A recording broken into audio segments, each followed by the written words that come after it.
EDT का hardness कैसे ढूंढना है। तो सबसे पहले हम लोग क्या करेंगे, हमारा स्टेप 1 होगा, ये देखना रहेगा कि CaCO3 1 मिलीलीटर में कितना है। ठीक है 1 मिलीलीटर में कितना मिलीग्राम CaCO3 होगा, ये अपना फर्स्ट स्टेप होगा। जो सेकेंड स्टेप होगा वो होगा कि अगर हम 1 मिलीलीटर सैम्पल वाटर में कितना मिलीग्राम CaCO3 ढूंढ लिया, उसके बाद सैम्पल वाटर में ढूंढने के बाद 1 मिलीलीटर EDTA में कितना CaCO3 है वो ढूंढेंगे। इससे क्या होगा, हम लोग को स्ट्रेंथ ऑफ EDTA पता चल जाएगा। ठीक है, तो सबसे पहले उधर तक पहुँचते हैं और उसके बाद आगे देखते हैं हमें करना क्या है। ठीक है, सबसे पहले अगर क्वेश्चन पढ़ते तो उसमें लिखा है 50 ml of standard hard water containing 1 milligram of pure CaCO3 per ml। ठीक है, चलिए यहाँ पे स्टॉप कर देते हैं।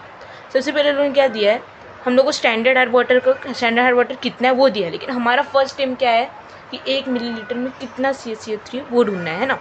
तो 1 मिलीलीटर में कितना मिलीग्राम CaCO3 है, तो यहाँ पे दिया है लोग ने 1 milligram of pure CaCO3 per ml, मतलब 1 मिलीलीटर में कितना है हम लोग के पास 1 मिलीग्राम ऑफ CaCO3 है। ठीक है, अभी हम लोग को क्या ढूंढना है, हम लोग को 1 मिलीलीटर में 1 मिलीग्राम CaCO3 मिल गया। अब हम लोग को ढूंढना है 1 मिलीलीटर में 1 मिलीलीटर, ये तो सैम्पल वाटर था है ना, ये सैम्पल वाटर में था। अब हम लोग को ढूंढना है 1 मिलीलीटर EDTA में कितना CaCO3 होगा। ठीक है, उसके लिए हम लोग क्या करेंगे, हम लोग को पता है क्वेश्चन में क्या दिया है 50 ml SHW, यानी कि 50 ml में कितना ml EDTA दिया लोग ने, हम लोग को 50 ml स्टैंडर्ड वाटर में क्वेश्चन में दिया है 50 ml standard water consume 20 ml EDTA, मतलब 50 ml 20 ml EDTA कंज्यूम कर रहा है। ठीक है, 50 ml ऑफ सैम्पल वाटर। ठीक है, अब हम लोग को ये ढूंढना है 50 ml ऑफ सैम्पल वाटर में 20 ml EDTA। अब हम लोग को ये पता है कि 1 ml सैम्पल वाटर कितना मिलीग्राम CaCO3 कर रहा है, 1 मिलीग्राम।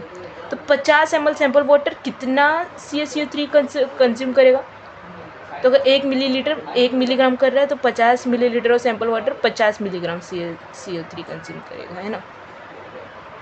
ये 50 मिलीलीटर 50 मिलीग्राम CaCO3 कंज्यूम करेगा। कितना ml EDTA में, 20 ml EDTA में। और मैंने शुरुआत में ही बोला था हमारा एम क्या है, हम लोग को 1 मिलीलीटर EDTA में कितना मिलीग्राम CaCO3 EDTA कंज्यूम कर रहा है। उसके लिए क्या करेंगे हम लोग, मिलीग्राम तो पता नहीं हम लोग को कितना कंज्यूम कर रहा है, इधर x लिख देंगे। 20 मिलीलीटर EDTA कितना, हम लोग 1 ml चाहिए, इधर 1 ml लिख दिया मैंने। फिर क्या करेंगे, क्रॉस मल्टीप्लाई करेंगे तो x इक्वल टू क्या आ जाएगा 1, इधर नीचे आ जाएगा 50 20 50/20 हो जाएगा, है ना। तो अभी हम लोग को क्या इससे पता चल जाएगा 1 मिलीलीटर EDTA कितना मिलीग्राम CaCO3 कंज्यूम कर रहा है, 2.5 मिलीग्राम। ठीक है, अब ये तो पता चल गया हम लोग को।